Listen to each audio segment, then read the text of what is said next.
నుండి నడిపిస్తున్న doctor mercy గారికి, మిగిలిన మా సభ్యులందరికీ, పార్ట్నర్షిప్ ఇండియాలో ఉన్నటువంటి వారందరికీ కూడా నేను యేసుక్రీస్తు వారి శ్రేష్టమైన నామంలో నా యొక్క శుభాలు తెలియజేస్తున్నాను. మనకి ఆల్రెడీ మన ఫ్లైయర్లో వచ్చినట్లుగా 21వ కీర్తనని ఈరోజు ధ్యానించాలి అనేటువంటి ఒక ఆశ కలిగి నేను ఈ స్క్రీన్ షేర్ చేయడానికి ప్రయత్నం చేస్తున్నాను. ఒక నిమిషం. స్క్రీన్ కనిపిస్తుంది కదా అన్న? స్క్రీన్ కనిపిస్తుంది కానీ వర్డ్స్ చేస్తాను.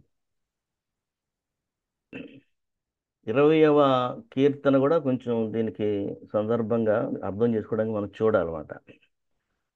20వ కీర్తన ధ్యానం చేస్తే ఒకవేళ అది యుద్ధానికి ముందు రాయబడినటువంటి కీర్తనగా మనకి అర్థం అవుతుంది. యుద్ధానికి వెళ్లే ముందు 20, 21 రెండు కీర్తనలు కూడా కలిసి మనం యాక్చువల్గా ధ్యానం చేస్తే బాగుంటుంది. అయితే 20వ కీర్తన గురించినటువంటి కొంత క్లుప్త విషయాలు ఏంటంటే, దేవుడు మనకి విజయాన్ని ఇస్తాడు యుద్ధానికి వెళ్లే ముందు, యుద్ధం యెహోవాదే అనేటువంటి మాటలు మనం చూస్తూ ఈ 20వ కీర్తన దావీదు ఆ యొక్క ప్రధాన గాయకునికి రాస్తాడు. అది యుద్ధానికి వెళ్లే ముందు రాసినటువంటి కీర్తనగా మనం చూస్తాం. కొన్ని రిఫరెన్స్లు కూడా నేను రాశాను, అవి చూడండి తర్వాత.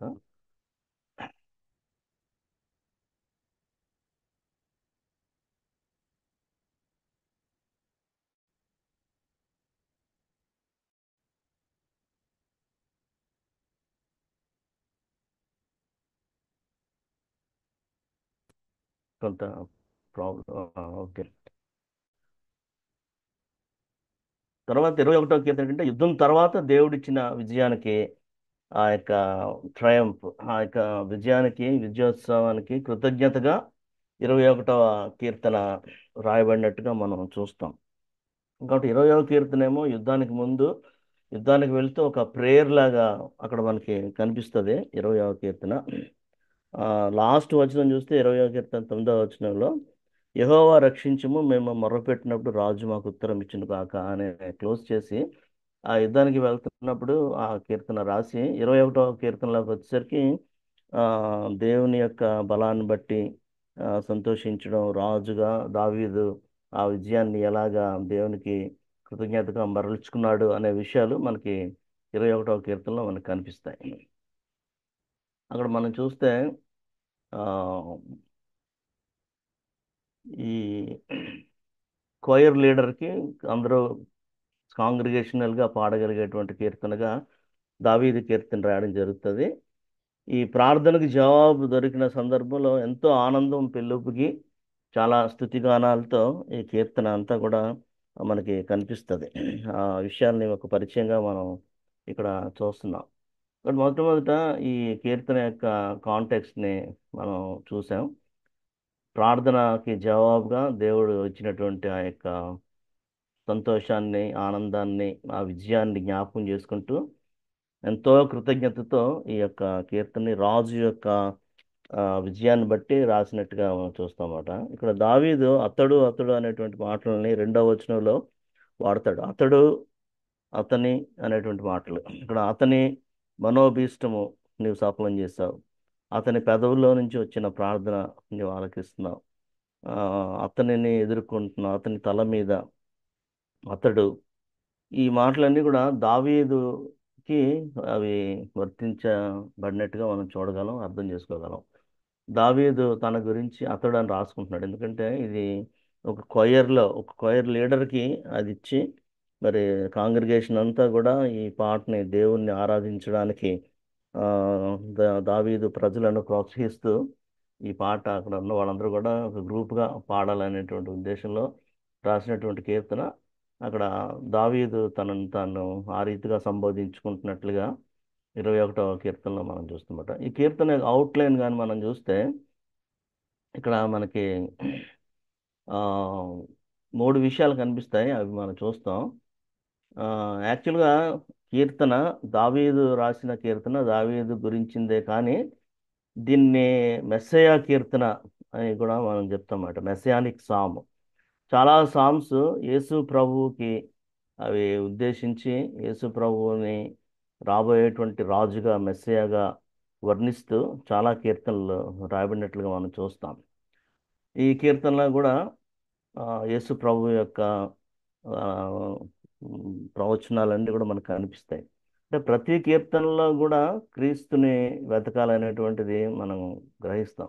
చాలా అసలు యాక్చువల్గా చెప్పాలంటే బైబిల్లో ఉన్న ప్రతి పేజ్లో కూడా యేసు ప్రభు పాత నిబంధన గ్రంథంలో లేదా మొత్తం బైబిల్ మొత్తం మీద యేసు ప్రభు ఆ, యొక్క మాటలు, యేసు ప్రభు గురించినటువంటి విషయాలు ఉంటాయి. కాబట్టి ప్రతి పేజ్లోని ప్రతి కీర్తనలో కూడా ఆయన్ని మనం చూడగలం, చూడాలి. అలాగా ధ్యానించినప్పుడే మనకి దేవుని గురించిన గొప్ప అవగాహన ఏర్పడుతుంది.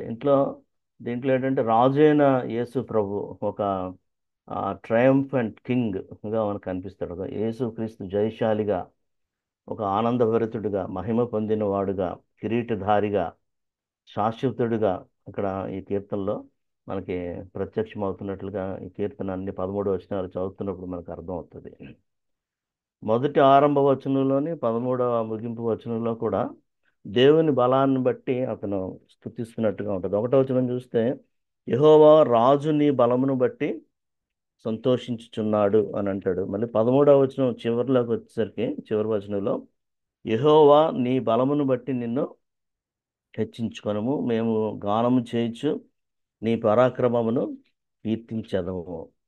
ఈ ప్రారంభం ముగింపు కూడా దేవుని బలమును, దేవుని యొక్క శక్తిని, దేవుని యొక్క మహోన్నతత్వాన్ని, ఆయన యొక్క శౌర్యాన్ని, ఆయన రక్షణను కొనియాడుతూ దాన్ని జ్ఞాపకం చేసుకుంటూ ఆ, సంతోషిస్తున్నట్లుగా, హర్షిస్తున్నట్లుగా, ఎంతో దేవుణ్ణి స్తుతిస్తున్నట్లుగా, ఆయన హెచ్చిస్తున్నట్లుగా, ఆయన పరాక్రమాన్ని కీర్తిస్తున్నట్లుగా మనకి ఈ స్టార్టింగ్ అండ్ ఎండింగ్ వచనాలు దావీదు తెలియజేస్తున్నాడు. ఆ మిగిలిన మధ్య వచనాల్లో అవి ఎలాగా దేవుడు జయం అనుగ్రహించాడు, లేకపోతే ఆయన బలము ఎలాగా ఆయన చూపించాడు, ఎలా ప్రదర్శించాడు అనేటువంటి ఆ విషయాలు మనకి కనిపిస్తాయి. ఈ యొక్క కీర్తన 3 భాగాలుగా మనం చూస్తాం. 1 నుంచి 7 వచనాల్లో చూస్తే లుకింగ్ బ్యాక్, గతాన్ని చూస్తున్నాడు, వెనుకకు తిరిగి దేవుడు అనుగ్రహించిన విజయాలను బట్టి దేవుణ్ణి స్తుతిస్తున్నట్లుగా మనం ఇంకా డీటెయిల్డ్గా చూస్తాం. రెండవ భాగం 8 నుంచి 12 వచనాల్లో చూస్తే లుకింగ్ ఎహెడ్, ముందుగా చూస్తున్నాడు, ముందుకి, అంటే భవిష్యత్తు గురించినటువంటి ఆలోచన అనొచ్చు. ప్రస్తుతము భవిష్యత్తు, ప్రజెంట్ ఫ్యూచర్ని అక్కడ దావీదు చూసి అక్కడ వర్ణిస్తున్నట్లుగా 8 నుంచి 12 వచనాల్లో మనకు కనిపిస్తుంది. ఆఖరు వచనంలో మనం 13వ వచనంలో చూస్తే దేవుని వైపు చూస్తున్నట్లుగా మనకి కనిపిస్తుంది. లుకింగ్ అప్, దేవుని వైపు మీదికి చూస్తూ దేవుణ్ణి కీర్తిస్తూ, దేవుణ్ణి హెచ్చిస్తూ ఆయన్ను ఘనపరిచినట్లుగా మనకి కనిపిస్తుంది. మరి ఈ కీర్తనని రకరకాలుగా అవుట్లైన్స్ చూడొచ్చు. చాలామంది చాలా విభిన్నమైనటువంటి రీతులుగా దీన్ని ధ్యానించడం జరుగుతుంది. దేవుని వాక్యం ఎప్పుడు కూడా ఆ, ప్రతి వ్యక్తికి ధ్యానిస్తున్నప్పుడు రకరకాలుగా దేవుడు ఆలోచనలు ఇస్తాడు. ఆయన ఇన్సైట్స్ డిఫరెంట్గా ఉంటాయి. అయితే ఈ ఇన్సైట్స్తో, ఈ అవుట్లైన్తో ఈ రోజున మనం ఈ కీర్తనని మనం ధ్యానిద్దాం. గతాన్ని మొట్టమొదట చూడడం అనేటువంటి విషయాన్ని చూస్తున్నప్పుడు గత విజయాలను బట్టి దేవుణ్ణి ఆ, హర్షిస్తూ, దేవుణ్ణి స్తుతిస్తూ మనం ఈ యొక్క కీర్తన మనం ధ్యానిస్తాం. దావీదు కూడా గతంలో దేవుడు చేసినటువంటి ఆ యొక్క విజయాలని బట్టి ఆ, హర్షిస్తున్నట్లుగా మనకు కనిపిస్తుంది. మొదటి వచనంలోనే యెహోవా రాజు నీ బలమును బట్టి సంతోషించుచున్నాడు, నీ రక్షణను బట్టి అతడు ఎంతో హర్షించుచున్నాడు. దేవుడు గత 20వ కీర్తనలో దానికి కాంటెక్స్ట్, దాని కొనసాగింపుగానే ఈ కీర్తన రాస్తాడు. కాబట్టి గతంలో యుద్ధానికి వెళ్ళినప్పుడు, ఆ యుద్ధానికి వెళ్లే ముందు దేవుని యొక్క సహాయాన్ని కోరుకుంటూ ప్రార్థించినటువంటి రీతిగా దేవుడు రక్షణ అనుగ్రహించాడు, విడుదల అనుగ్రహించాడు, విజయాన్ని అనుగ్రహించాడు. ఆయన బలాన్ని ప్రదర్శించి, ఆయన బలాన్ని చూపించి ఆ యొక్క గొప్ప విజయాన్ని దేవుడు అనుగ్రహించాడు. కాబట్టి ఆ రక్షణను బట్టి హర్షిస్తూ దేవుణ్ణి స్తుతిస్తున్నట్లుగా మనకు కనిపిస్తుంది. ఆ, దేవుడు మన జీవితాల్లో ఎన్నో మేళ్ళు చేస్తున్నాడు, ఎన్నో మేళ్ళు. ఆయన చేసినటువంటి మేళ్లను మనం జ్ఞాపకం చేసుకుంటూ గత జీవితాన్ని బట్టి మనం ఆయన్ని హర్షించడం, ఆయన్ని కీర్తించడం అనేటువంటిది చాలా చాలా ప్రాముఖ్యమైనటువంటి విషయం. ఇక్కడ రెండవ విషయంలో చూస్తే రాజు యెహోవా రాజుని బలమును బట్టి సంతోషించుచున్నాడు అన్నది మనం చూస్తాం. ఇందాక పరిచయంలో మనం చూసినట్లుగా మెస్సయ్య ఖచ్చితంగా రాజుగా ఇక్కడ ఈ కీర్తనలో మనకి కనిపిస్తాడు. మిగిలిన వచనాలన్నీ కూడా చదువుతున్నప్పుడు దావీదు తను రాజుగా ఇక్కడ చెప్పుకుంటున్నప్పటికీ కూడా యెహోవా దేవుని యొక్క ప్రవచనాలు, అంటే దేవుడు మనకి ఇచ్చినటువంటి యొక్క కీర్తనలో ఉన్నటువంటి జ్ఞానాన్ని బట్టి ఆలోచన చేస్తున్నప్పుడు ప్రతి కీర్తనలు ఆల్మోస్ట్ మెస్సియానిక్ సామ్స్లో దేవుడు యేసు ప్రభువుని మెస్సయ్యగా, రాజుగా, రారాజుగా ప్రత్యక్షపరచడం అనేటువంటిది నాకు ఇక్కడ కనిపిస్తుంది అన్నమాట. 18వ అధ్యాయం యోహాను సువార్తలో కూడా చూస్తే అక్కడ పిలాతు, అది తెలుసు మనం మరి ఫ్రెండ్స్ చూడడానికి ఆ, సమయం సరిపోదేమో కానీ పిలాతు అడుగుతాడు, నువ్వు రాజువా అని అడిగితే అవును నేను రాజునే అని అంటాడు అనమాట. కాబట్టి ఆ, రాజుల రాజుగా, ప్రభువుల ప్రభువుగా యేసుక్రీస్తు వారు కీర్తనలన్నింటిలో కూడా మనకి ప్రత్యక్షమవుతాడు. ప్రత్యేకంగా 21వ కీర్తనలో ఆ యొక్క విజయాన్ని, విజయశీలుడిగా, ఒక ట్రయంఫంట్ కింగ్గా ఆయన మనకి ఇక్కడ ఖచ్చితంగా మనకి కనిపిస్తాడు. కాబట్టి రాజు ఆయన బలాన్ని బట్టి సంతోషించడం, గతంలో ఆయన ఇచ్చిన రక్షణను బట్టి ఆయన ఎంతో హర్షించడం, ఉల్లసించడం అనేటువంటి విషయాలు దేవుడు ఇక్కడ దావీదు ద్వారా మనకి తెలియజేస్తున్నాడు. కాబట్టి మనం గతంలో ఆయన చేసిన మేళ్లను తలంచుకుంటూ వాటిని బట్టి ఆయన మనం ఆరాధించాలి, ఆయన్ని స్తుతించాలి. దావీదు కూడా 103వ కీర్తనలో మనకు అందరికీ తెలుసు, ఆ, నా ప్రాణమా యెహోవాను సన్నతించుము, ఆయన చేసిన ఉపకారములలో దేనిని మరువకము అనేటువంటి మాట మనకు కనిపిస్తుంది. కాబట్టి ఆయన చేసిన మేళ్లను, గతంలో ఆయన చేసినటువంటి అనేకమైన విజయాలను, అనేకమైన మరి దీవెనలను, ఆశీర్వాదాలను, మరి అవన్నీ కూడా మనం జ్ఞాపకం చేసుకుంటూ మనం హర్షించడం, ఆయన్ని స్తుతించడం ఎప్పుడు కూడా మనం మర్చిపోకూడదు. మర్చిపోవడం అనేటువంటిది మానవ నైజం, మానవ సహజం అది.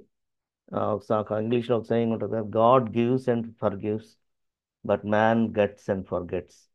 మర్చిపోతూ ఉంటాం మనం, కానీ దేవుడు మనల్ని ఆయన చేసిన ఉపకారాలు, మేళ్ళు, ఆయన చేసిన ప్రతి కార్యాన్ని, ఆశీర్వాదాన్ని, విజయాల్ని జ్ఞాపకం చేసుకోవాలి అనేటువంటిది దేవుడు ఎప్పుడు కూడా మనల్ని నుంచి ఆశిస్తున్నాడు.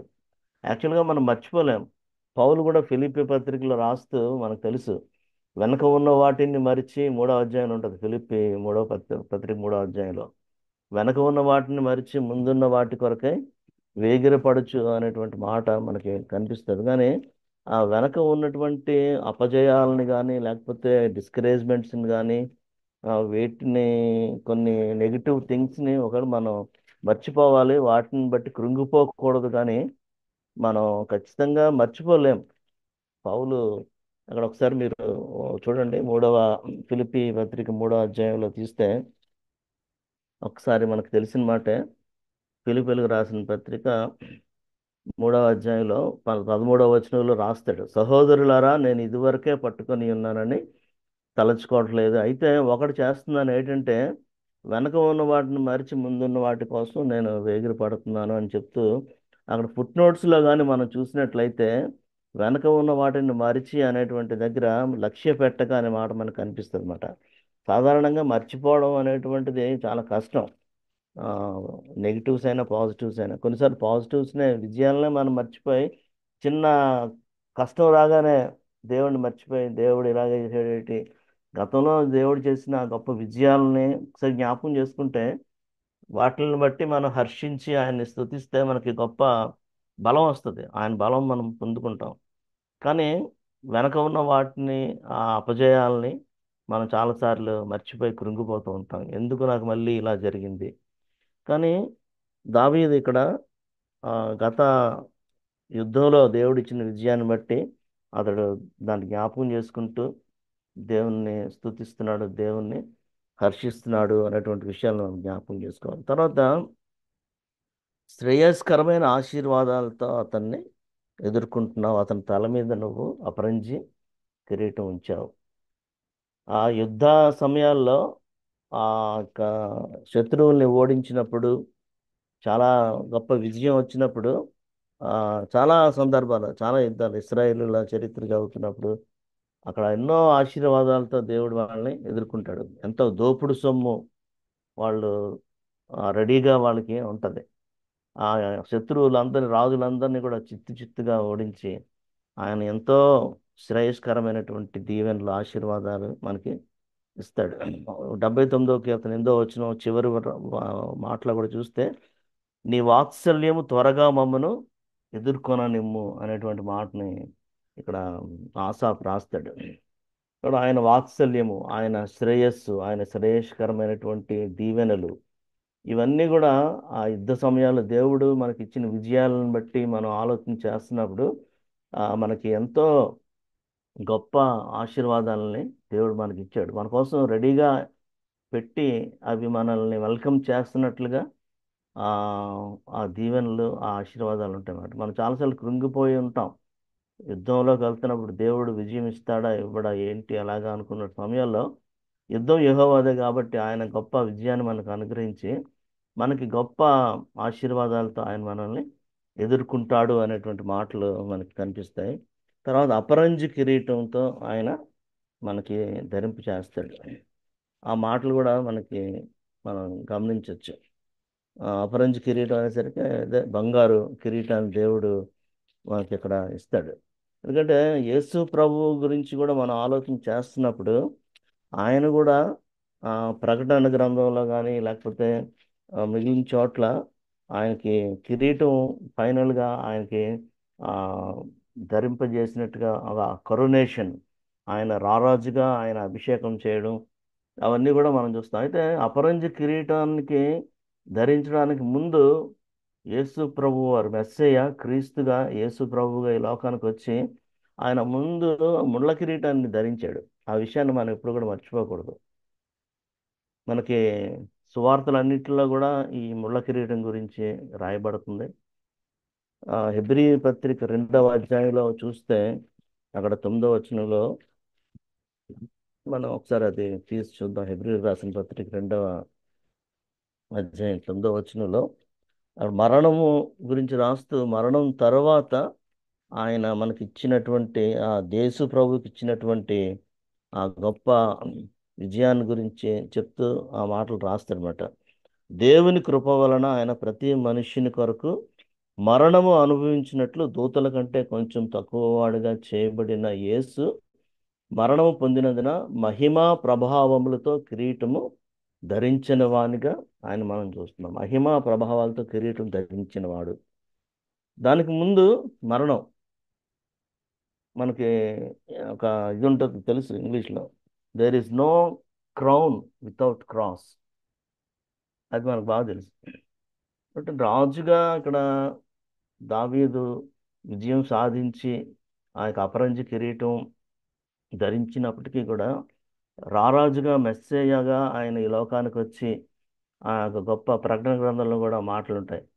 ఆ ఆయన కిరీటం ధరించినప్పటికీ కూడా దానికి ముందు ఆయన ఈ లోకానికి వచ్చి నా పాపం కోసం, మన పాపాల కోసం ఆ శిలువ శ్రమను అనుభవించి ఆ ముండ్ల కిరీటం ధరించి ఆయన ఒక గొప్ప విజయశాలిగా, పునరుత్థానుడిగా, మృత్యుంజయుడిగా ఆయన ఆ యొక్క అపరంజి కిరీటాన్ని పొందడానికి ఆయన అర్హత. అంటే అదొక ఇది, శ్రమ లేకుండా మనకి మహిమ ఉండదు. మనకి పౌలు కూడా చెప్తాడు కదా, ఆయనతో శ్రమ పడిన యెడల ఆయనతో మనం మహిమలో కూడా మనం వారసులం అవుతాం.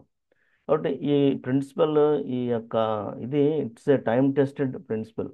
బిబ్లికల్గా మనం ఎప్పుడైనా కూడా ఒక కిరీటం ధరించాలి, లేదా ఒక హెచ్చించబడాలి, ఒక గొప్ప పరిస్థితుల్లోకి మనం ఆశీర్వాదాలు పొందుకోవడం అనేటువంటిది ఆలోచన చేస్తున్నప్పుడు ఖచ్చితంగా శ్రమ ఉంటుంది. ఖచ్చితంగా ముండ్ల కిరీటం ధరించాలి అపరంజి కిరీటానికి ముందు.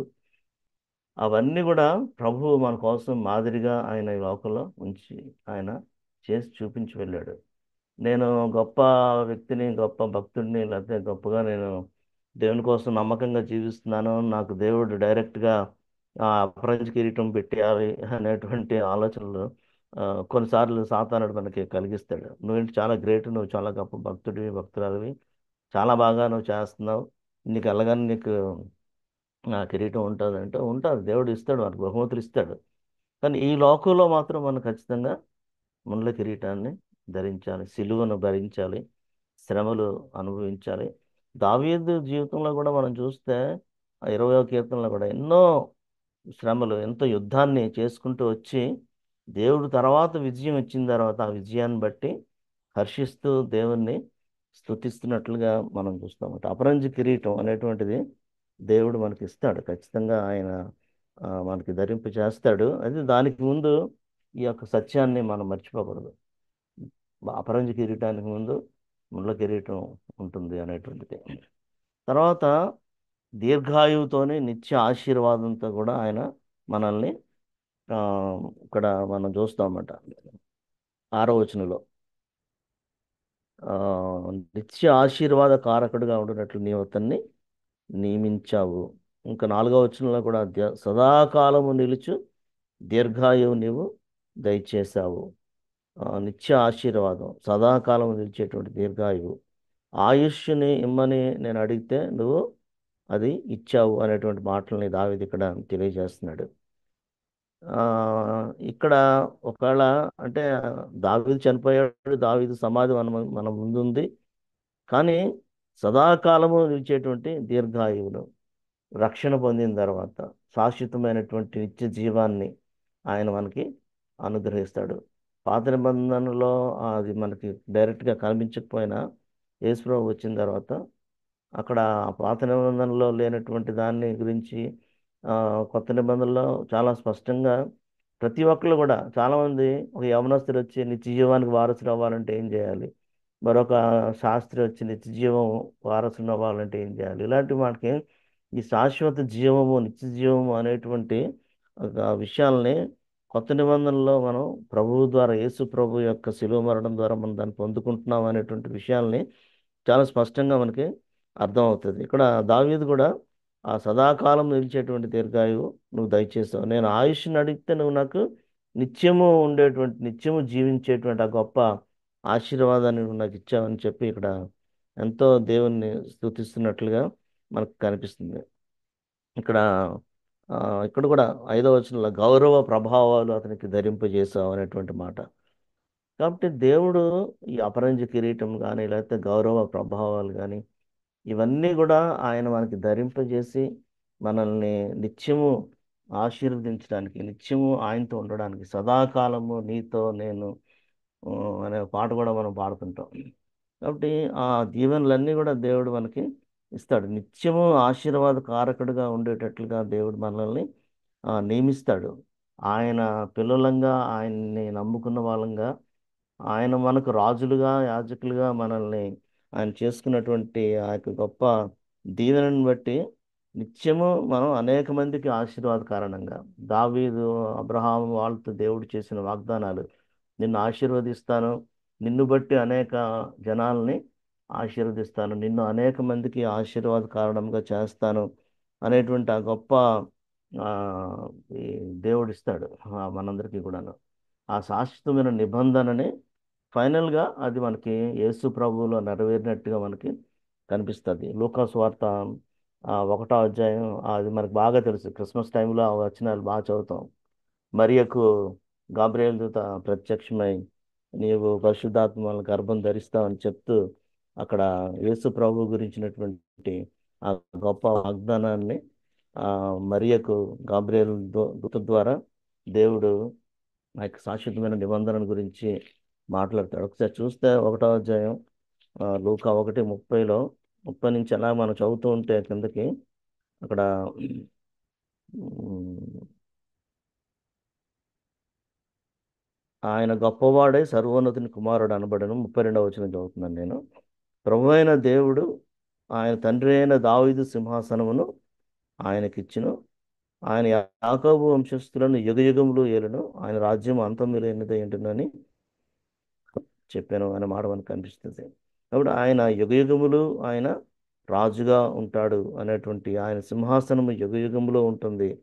ఆయన యొక్క మస్సియా గురించినటువంటి ఆ యొక్క వాగ్దానాలన్నీ కూడా నువ్వు మరి కనబోతున్నటువంటి నువ్వు గర్భం ధరించి కుమారుని కని ఆయన యేసు అని పేరు పెట్టి ఆయన రాజ్యం అంతము లేని శాశ్వతమైన రాజ్యముగా ఉంటుంది. ఈ వాగ్దానాలన్నీ కూడా మరియతో దేవుడు గాబ్రియేలు ద్వారా తెలియజేస్తాడు. దావీదుతో చేసినటువంటి ఆ యొక్క శాశ్వత నిబంధన. ఈ రీతిగా ఈ మొదటి భాగంలో చూస్తే మనకి ఆ, గత విజయాలను బట్టి మనం హర్షిస్తూ దేవుణ్ణి స్తుతించడం అనేటువంటిది మనం గమనిస్తాం.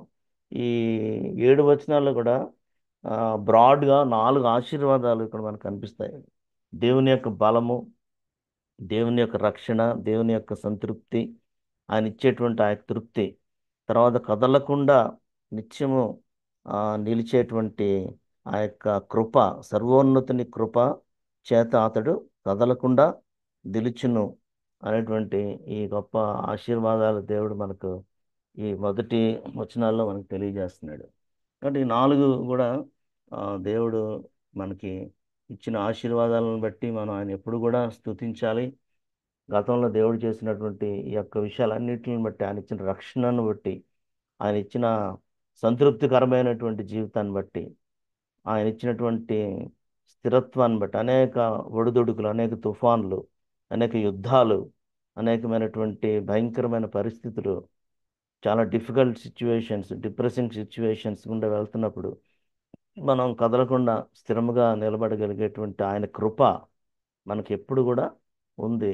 దావీదుని అటువంటి కృపతో దేవుడు కదలకుండా స్థిరముగా నిలిచినటువంటి ఆ యొక్క కృప ఈ రోజున మనకు కూడా దేవుడు అనుగ్రహించాడు. ఆయన గొప్ప రక్షణ మనకు అనుగ్రహించాడు. ఆయన బలము, యెహోవా నా బలమా అనేటువంటి రీతిగా దావీదు ఎప్పుడు కూడా యెహోవా బలాన్ని, దేవుని బలాన్ని జ్ఞాపకం చేసుకుంటాడు. ఆయన ఇచ్చిన విడుదల, ఆయన ఇచ్చినటువంటి విమోచన, ఆయన ఇచ్చిన విజయం, రక్షణ, వాటన్నిటిని బట్టి మనం ఆయన్ని ఎందుకు హర్షిస్తూ, ఆనందిస్తూ, సంతోషిస్తూ దేవుణ్ణి ఎల్లప్పుడూ కూడా స్తుతించాలి. ఆయన రాజుగా, ఆ యొక్క ట్రయంఫెంట్ కింగ్గా మనం ఆయన్ని గుర్తించి ఆయన ఎదుట సాగిలపడి ఆయన్ని మనం ఆరాధన చేయాలి. అపరంజి కిరీటాలని ఆయన మనకి ధరింపజేస్తాడు. కానీ ఆయన దగ్గరికి వెళ్ళినప్పుడు మన కిరీటాలన్నీ కూడా తీసి ఆయన పాదాల దగ్గర పెట్టి ఆయన మనం ఆరాధన చేయాలి, ఆయనకు నమస్కరించాలి. తర్వాత రెండవ భాగంలోకి వచ్చేసరికి 8 నుంచి 12 వచనాల్లో మనం చూస్తే అక్కడ రాబోయేటువంటి లేకపోతే ప్రస్తుతం నుంచి కూడా భవిష్యత్తులో దేవుడు శత్రువుల్ని ఎలాగ నాశనం చేయబోతున్నాడు అనేటువంటి విషయాల్ని దావీదు తెలియజేస్తాడు. రాబోయేటువంటి విజయాల గురించి మనం ఆకాంక్షించాలి, నిరీక్షిస్తూ దేవుని యందు విశ్వాసం ఉంచాలి. రాబోయే విజయాలను నిరీక్షిస్తూ దేవుని యందు విశ్వాసం ఉంచాలి, దేవుని విశ్వసించాలి. చార్లెస్ స్పర్జన్ ఈ మాట అంటాడనమాట. A holy confidence in Jehovah is the true mother of victories అని చార్లెస్ స్పర్జన్ ఒక మాట అంటాడు. యెహోవా యందు పవిత్రమైన నమ్మిక మన విజయాలకు నిజమైనటువంటి తల్లి లాంటిదని. అంటే ఆయన యందు ఉన్నటువంటి కాన్ఫిడెన్స్, ఆయన ఉన్నటువంటి నమ్మికే మనం పొందేటువంటి విజయాలకు అది మూలం. యోహాను పత్రికలో కూడా మనకందరికి కంటతా వచ్చిన మాటే, విశ్వాసమే విజయము అనేటువంటి మాటను చెప్తాడు ఈ 5వ అధ్యాయం 4వ వచనంలో. అలాగే ముందు కీర్తనలో 20వ కీర్తనలో కూడా మనం చూస్తే 7వ వచనంలో కొందరు రథాలను బట్టి అతిశయిస్తారు, కొందరు గుర్రాలను బట్టి, కానీ మనమైతే మన దేవుడని యెహోవా నామాన్ని బట్టి అతిశయిస్తున్నాం అనేటువంటి మాట మనం చూస్తామన్నమాట.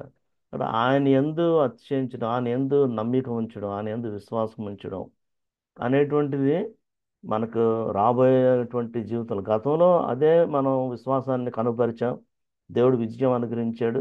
రాబోయేటువంటి రోజుల్లో కూడా అదే విశ్వాసాన్ని మనం కొనసాగించినప్పుడు, అదే కాన్ఫిడెన్స్ని మనం ఎక్సర్సైజ్ చేసినప్పుడు ఖచ్చితంగా ఆ holy confidence certainly it will lead us into many many victories. ఆయన విజయాలు మనకు అనుగ్రహిస్తాడనే విషయాన్ని మనం గమనించాలి. ఇక్కడ కొన్ని మాటలు వాడతాడు దావీదు. హస్తము అనేటువంటిది 8వ వచనంలో, దక్షిణ హస్తము, ఇవన్నీ కూడా శత్రువుల్ని ఎలాగా ఓడిస్తాయి, ఈ శత్రువుల్ని ఎలా చేజిక్కించుకుంటాయి, లేకపోతే ఆయన దక్షిణ హస్తము మన శత్రువుల్ని, మనల్ని ద్వేషించే వాళ్ళని ఎలాగా అది మట్టు పెడుతుంది, లేకపోతే ఎలా ఓడిస్తుంది, ఈ విషయాలన్నీ కూడా దావీదు ఇక్కడ ఆ దక్షిణ హస్తం గురించి, దేవుని హస్తం గురించి రాస్తాడు. దేవుని హస్తం పాత నిబంధన గ్రంథంలో మనకి దేవుని హస్తం గురించి నిర్గమకాండం నుంచి కూడా ఆయన బాహు అనే మాట మనకు కనిపిస్తుంది. ఆయన బలమైన హస్తము.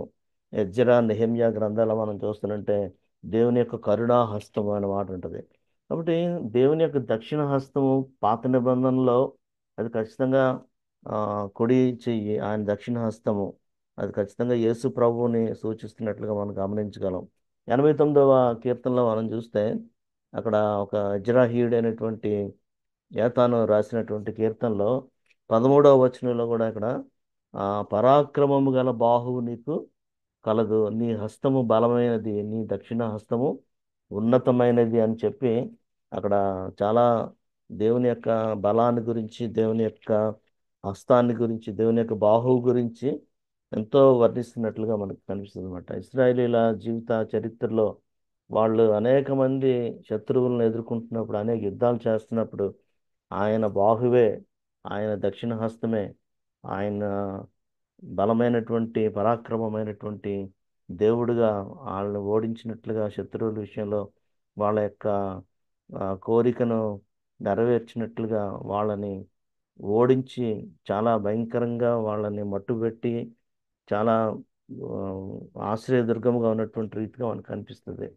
118వ కీర్తనలో కూడా చూస్తే అక్కడ నీతివంతుల కూడా 15, 16 వచనాల్లో రక్షణను గురించిన ఉత్సాహం వినమని చెప్తూ, యెహోవా దక్షిణ హస్తము సాహస కార్యములను చేయును, యెహోవా దక్షిణ హస్తము మహోన్నతమాయను, యెహోవా దక్షిణ హస్తము సాహస కార్యములు చేయనని ఆయన దక్షిణ హస్తాన్ని గురించిన ఎంతో వర్ణన కీర్తనలో మనకి కనిపిస్తుంది. దావీదు కూడా 21వ కీర్తనలో అదే మాటలను జ్ఞాపకం చేసుకుంటున్నాడు. భవిష్యత్తులో రాబోయేటువంటి రోజుల్లో ఒక యుద్ధం తర్వాత మరొక యుద్ధం వస్తుంది. సాతానుడు కూడా మనల్ని ఒకసారి సాతానుడు శోధించినటువంటి శోధనలు మనం జయించిన తర్వాత వాడు ఊరుకోడు. మరలా మరలా మనం లైఫ్ లాంగ్ కూడా ఆ యొక్క శోధనలను, ఆ యుద్ధ వాతావరణాన్ని, యుద్ధ పరిస్థితులను ఎదుర్కోవాలి ఖచ్చితంగా.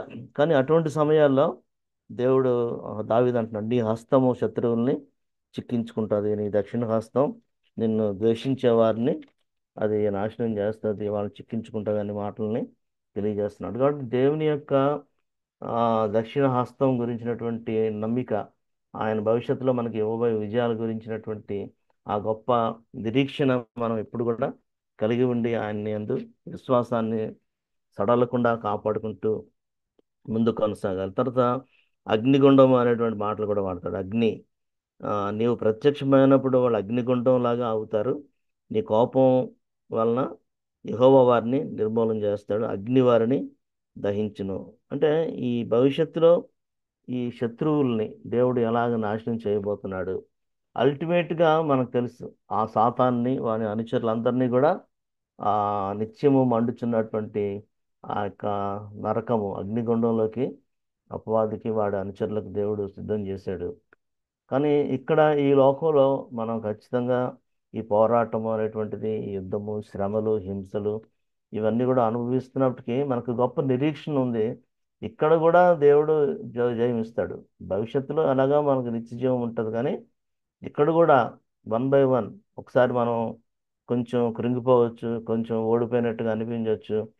కానీ దావీదుకు ఉన్నటువంటి కాన్ఫిడెన్స్ ఏంటంటే దేవుడు ఖచ్చితంగా ఆ యొక్క తన దక్షిణ హస్తంతో సాహస కార్యాలు చేస్తాడు, అపవాదిని ఓడిస్తాడు.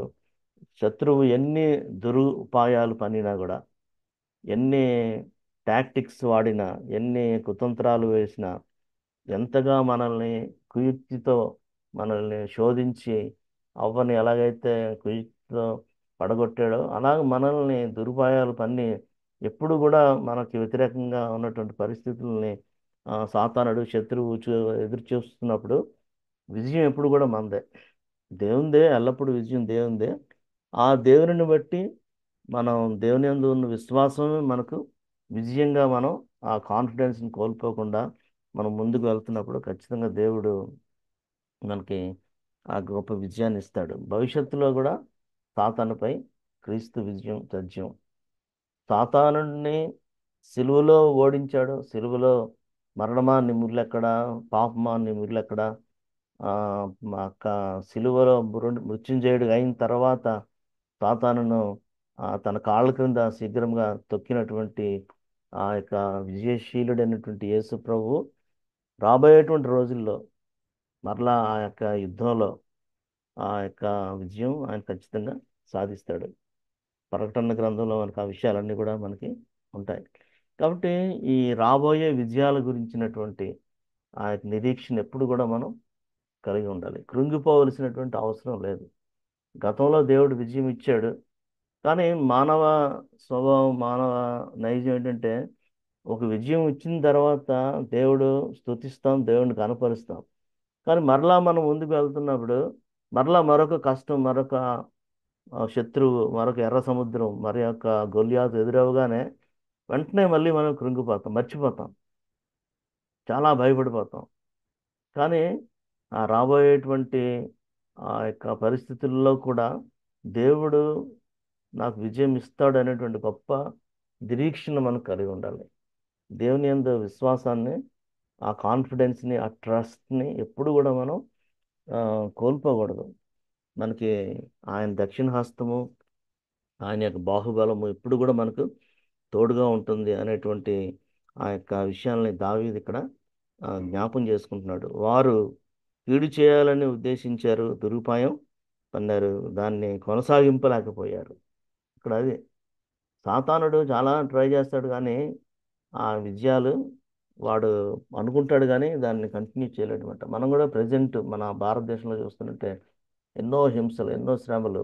రేపు ఛత్తీస్గఢ్లో ఏదో చేస్తారని చాలా మనం వైరల్ అవుతుంది వాట్సాప్లో, యూట్యూబ్లో. ఏదో చాలా భయంకరమైన పరిస్థితులు ఎదుర్కోబోతున్నాం అనేటువంటి ఆ, పరిస్థితులు చూస్తున్నాం. కానీ శత్రువు వాటిని కొనసాగింపలేడు. అంతిమ విజయం ఎప్పుడు కూడా మన దేవునిదే. ఎందుకంటే మనం గత చరిత్రలో కూడా చూసినప్పుడు నీరో కానీ, ఇంకా యూదుల విషయాల్లో హిట్లర్, ఇంకా జర్మనీ, అనేకమైనటువంటి హింసలు దేవుని ప్రజలకు కలిగినప్పుడు అవి ఏవి కూడా కంటిన్యూ అవ్వలేదు. వాటిని వాళ్ళు కొనసాగింపలేకపోయినట్లుగా దావీదు అవన్నీ కూడా జ్ఞాపకం చేసుకుంటూ దేవుని యందు నిరీక్షిస్తున్నాడు. దేవుని యందు విశ్వాసాన్ని కొనసాగిస్తున్నట్లుగా మనకి కనిపిస్తుంది. దేవుడు వాళ్ళని వెనక్కి తిప్పి పంపించేస్తాడు. అనేక సార్లు యుద్ధాలు చూస్తున్నప్పుడు వాళ్ళల్లో వాళ్ళే కొట్టుకొని, వాళ్ళల్లో వాళ్ళే ఒకళ్ళకొకళ్ళకి పడక, వాళ్ళు పూర్తిగా నాశనం అయిపోయినట్లుగా మనకి కనిపిస్తుంది. మన ముందు కూడా ఇప్పుడు చూస్తున్నప్పుడు ఏవేవో ఉంటున్నాయి, ఏవేవో వినిపిస్తున్నాం. ఆదివారం సెలవు తీసేస్తాడు, ఏదో ఫ్రైడే పెడతాడు, లేకపోతే ఏదో క్రైస్తవుల మీద ఎన్నో ఆ, చట్టాలు చేస్తున్నారు, అవి చేస్తున్నారు, ఇవి చేస్తున్నారు. మళ్ళీ వాళ్ళల్లో వాళ్ళకే ఈ దేవుడు కాదు, ఆ దేవుడు కాదు, వాళ్ళల్లో వాళ్ళకే దేవుడు ఆ యొక్క మిస్అండర్స్టాండింగ్స్ని క్రియేట్ చేసి ఆయన ఖచ్చితంగా వాళ్ళని వెనక్కు తిప్పి వాళ్ళని ఓడించి, ఇక్కడ చాలా దేవుడు అంటాడు 12వ వచనంలో, నీవు వారిని వెనుకకు త్రిప్పివేసెదవు, నీ వింటి నారులను బిగించి వారిని ముఖముల మీద కొట్టుదు. ఎంత గొప్ప విజయం దేవుడు మనకి ఇవ్వబోతున్నాడు. ఆ విషయాలను మనం బట్టి దేవుణ్ణి ఆ, స్తుతించడం అనేటువంటిది మనం ఎప్పుడు కూడా కనిచి ఆయన యందు విశ్వాసాన్ని మనం కోల్పోకుండా, సడలిపోకుండా ఆ విషయాలను బట్టి మనం ఆయన్ని ఆరాధన చేయాలి. ఆయన యందు నిరీక్షణ మాత్రం ఎప్పుడు కూడా కోల్పోకూడదు. మొదటిది ఏంటంటే గత విజయాలను బట్టి హర్షిస్తూ దేవుణ్ణి స్తుతించాలి. రెండవది రాబోయే విజయాలను నిరీక్షిస్తూ దేవుణ్ణి విశ్వసించాలి. 13వ వచనం దగ్గరికి వచ్చేసరికి లాస్ట్ వచనంలో విజయశీలుడైనటువంటి దేవుణ్ణి చూస్తూ, దేవుణ్ణి వీక్షిస్తూ ప్రభువుని హెచ్చించాలి. 13వ వచనంలో నీ యెహోవా నీ బలమును బట్టి నిన్ను హెచ్చించుకొనుము, మేము గానము చేయొచ్చు నీ పరాక్రమమును కీర్తించదు అంటాడు. దావీదు విజయం సాధించిన ప్రతిసారి కూడా దేవుణ్ణి మాత్రమే గణపరిచినట్లుగా మనకు అనిపిస్తుంది. చాలాసార్లు మనం ఏదైనా ఒక విజయం సాధించినప్పుడు ఆ క్రెడిట్ ఆ గ్లోరీ అదంతా కూడా we have to ascribe every victory everything to our great God. ఆయనకే ఆ విజయాన్ని ఆపాదించాలి. కానీ మనం కొన్నిసార్లు మనకున్నటువంటి గర్వాన్ని బట్టి, కొన్నిసార్లు నన్ను బట్టే నేను గెలిచాను, లేదా నన్ను బట్టే ఇది జరిగింది అనేటువంటి సాతానుడు మనలో ఆ యొక్క ఇదిని క్రియేట్ చేస్తాడు. కానీ దావీదు ఎప్పుడు కూడా, దావీదు చరిత్ర మొత్తం, దావీదు కథ అంతా చదువుతుంటే కూడా ఎప్పుడు కూడా దావీదు తను తాను హెచ్చించుకున్నట్లుగా కనబడదు. ప్రతిసారి కూడా అల్పుణ్ణి, పురుగు లాంటి వాడిని, నీచుణ్ణి, నన్ను ఎందుకు నువ్వు ఇంతగా హెచ్చించడానికి, నేను ఏ పాటి వాడిని అని అలాగా దావీదు తన యొక్క జీవితంలో తగ్గించుకుంటూనే ఉంటాడు. ఇప్పుడు అంటాడు, యెహోవా నీ బలాన్ని బట్టి నిన్ను నువ్వు హెచ్చించుకో, నిన్ను బట్టే, నీ యొక్క పరాక్రమాన్ని బట్టే మేము మిమ్మల్ని కీర్తిస్తాం. 20వ కీర్తనలో కూడా మనం చూస్తాం, కొందరు రాజులను బట్టి గర్వ గర్విస్తారు, అతిశయిస్తారు, రథాలను బట్టి. కానీ నేనైతే నిన్ను బట్టే అతిశయిస్తానని దావీదు చెప్తున్నాడు. కాబట్టి దేవుని యొక్క ఆ యొక్క విజయాన్ని, ఆ యొక్క ట్రయంఫెంట్ విక్టరీస్ని బట్టి ఎప్పుడు కూడా ప్రభువుని హెచ్చించాలి. మనం ప్రభువుని ఘనపరచాలి. ప్రభువుని మనం ఎంతగా హెచ్చిస్తామో, ఎంతగా ఘనపరుస్తామో మన జీవితంలో దేవుని యొక్క దీవెనలు అంతగా మనం పొందుకుంటాం అన్నమాట. 9వ వచనంలో 20వ కీర్తనలో మనం ఇందాక ఈ రెండు కీర్తనలు కలిపి మనం చూస్తున్నాం. 9వ వచనంలో ఏమంటాడంటే, యెహోవా రక్షించుము, మేము మొర్రపెట్టినప్పుడు రాజు మాకు తప్పించును గాక అని ప్రార్థించినటువంటి ఆ యొక్క దావీదు 13వ వచనం ఈ యొక్క 21వ కీర్తనలోకి వచ్చేసరికి ఆ, హెచ్చిస్తున్నాడు. ఆయన్ని గానాన్ని కీర్తించి కొనియాడుతున్నట్లుగా మనకి కనిపిస్తుంది. కాబట్టి విజయశీలుడు అయినటువంటి దేవుని వైపు చూడాలి. We have to look up to God and exalt him. ఆయన్ని ఎగ్జాల్ట్ చేయాలి, ఆయన హెచ్చించాలి, ఆయన్ని ఘనపరచాలి. ఈ యొక్క 13వ వచనాన్ని భక్తుడు ఇది ఒక గొప్ప ఆ, సుమధురమైనటువంటి ముగింపు చరణమని ఒక భక్తుడు అంటాడు అనమాట. యెహోవా నీ నామాన్ని హెచ్చించు, యెహోవా నిన్ను బట్టి నువ్వు గొప్పగా, అధికముగా నువ్వు ఆ, కొనియాడబడాలనేటువంటి ఆలోచన. యెహోవా నీ బలమును బట్టి నిన్ను హెచ్చించుకొనుము, మేము నీ గానము చేయొచ్చు, నీ పరాక్రమమును కీర్తించదము అనేటువంటి ఆ గొప్ప ముగింపుతో దావీదు ఈ కీర్తనని ముగిస్తున్నట్లుగా మనకు అనిపిస్తుంది. మనం కూడా దావీదుతో ఏకీభవించి మన రారాజు అయినటువంటి క్రీస్తుని గానం చేద్దాం. ఆయన ఎదుట సాగిలపడి ఆయన్ని నమస్కరించి, ఆయన్ని పూజించి, ఆయన్ని ఆరాధన చేయాలి. అది ఈ యొక్క 21వ కీర్తనలో మనం చూస్తున్నమాట. గత విజయాలను బట్టి హర్షించు, దేవుని స్తుతించు మొదటి 7 వచనాల్లో, రాబోయే విజయాలను నిరీక్షించు, దేవుని యందు విశ్వసించు 8 నుంచి 12 వచనాల్లో మనం చూసాం. విజయశీలుడైనటువంటి దేవుణ్ణి చూడు, లుకప్ టు గాడ్, ప్రభువుని హెచ్చించు. ఆ 13వ వచనం గొప్ప ఆరాధనకు మనల్ని పురికొల్పేటువంటి గొప్ప వచనంగా, ఒక మధురమైనటువంటి చరణంగా 13వ వచనాన్ని మనం ఎప్పుడు కూడా జ్ఞాపకం చేసుకుంటూ, యెహోవా నీ బలమును బట్టి నిన్ను హెచ్చించుకొనుము, మేము గానం చేయొచ్చు, నీ పరాక్రమమును కీర్తించదము. దేవుడు ఈ కొద్ది మాటలను మన ఆ, ఆశీర్వాదం కోసం, దీని కోసం దేవుడు వీటిని వాడుకొని గాక. మనం ఆయన్ని ఆరాధిద్దాం, ఆయన్ని గణపరుద్దాం. ఆయన ఇచ్చిన విజయాలను బట్టి ఆయన్ని హర్షిస్తూ, మనం సంతోషిస్తూ దేవుని స్తుతిద్దాం. రాబోయేటువంటి భవిష్యత్తులో ఆయన మనకి ఎన్నో విజయాలను ఇస్తాడు. ఆయన ఎంత విశ్వాసం ఉంచుదాం, నమ్మిక ఉంచుదాం, కదలకుండా ఆయన ఎంత స్థిరులుగా ఉందాం. ప్రభు వైపు చూద్దాం, విజయశీలుడు అయినటువంటి దేవుని వైపు చూస్తూ ప్రభువుని హెచ్చించినప్పుడు ఖచ్చితంగా దేవుడు మన జీవితాల్లో గొప్ప కార్యాలు చేస్తాడు. చిన్న ప్రార్థన చేసుకొని మనం ముగించుకుందాం. చిన్న ప్రార్థన. మహాపరిశుద్ధుడా, మహోన్నతుడా, గొప్ప దేవ, మీకు వందనాలు. దేవ, మీరు 21వ కీర్తన ద్వారా మీరు మాతో మీరు మాట్లాడిన ప్రతి మాటను బట్టి వందనాలు ప్రభా. గతంలో మీరు మాకు చేసిన ఆ గొప్ప విజయాలను బట్టి మేము ఎంతో హర్షించి, ఉల్లసించి, సంతోషిస్తున్నాం. దేవా, మిమ్మల్ని స్తుతిస్తున్నాం ప్రభా తండ్రి. మాకు రాబోయే జీవితాల్లో కూడా ప్రభా, మరి శత్రువుల్ని ఎలాగ మీరు మట్టు పెడతారు, ఎలాగా చేజిక్కించుకుంటారు, అగ్నిగుండం ఎలాగ వాళ్ళని మింగేస్తుంది, లేకపోతే వాళ్ళని ఎలాగ మీరు నాశనం చేయబోతున్నారు, మరి మీ యొక్క దక్షిణ హస్తము చేయబోయే సాహస కార్యాలని మేము ఎలాగ నమ్మాలి. ప్రభా, విశ్వాసమే విజయము తండ్రి. ఆ కాన్ఫిడెన్స్ని మీరు మాలో అధికం చేయండి ప్రభా. రాబోయేటువంటి ఆ యొక్క మరి పరిస్థితులన్నిటిని కూడా ఎదుర్కొనగలిగేటువంటి గొప్ప విశ్వాసము మీరు మాకు దయచేయండి. అలాగే ప్రభా, మీరు రాజు అని, విజయశీలుడు అని ప్రభా, మిమ్మల్ని బట్టి, మీ బలమును బట్టి మిమ్మల్ని మేము హెచ్చిస్తున్నాం. వి ఎగ్జాల్ట్ యూ ఓ లార్డ్. దేవా, మిమ్మల్ని ఘనపరుస్తున్నాం. మీ యొక్క పరాక్రమ కార్యాలను బట్టి, మీ యొక్క గొప్పతనాన్ని బట్టి ప్రభా, మిమ్మల్ని స్తుతిస్తూ ఆరాధిస్తూ, ఈ కీర్తన ద్వారా మీరు మాతో మాట్లాడిన, మమ్మల్ని ఎంకరేజ్ చేసిన ప్రతి విషయాన్ని బట్టి మీకు స్తుతులు తెలియజేస్తూ, సమస్తమైన మహిమ ఘనత ప్రభావాలు మీకే ఆరోపిస్తూ, యేసుక్రీస్తు వారి శ్రేష్టమైన నామంలో ప్రార్థించి వేడుకుంటున్నాం తండ్రి. Amen. Amen. Amen. Amen. Thank you. Thank you very much.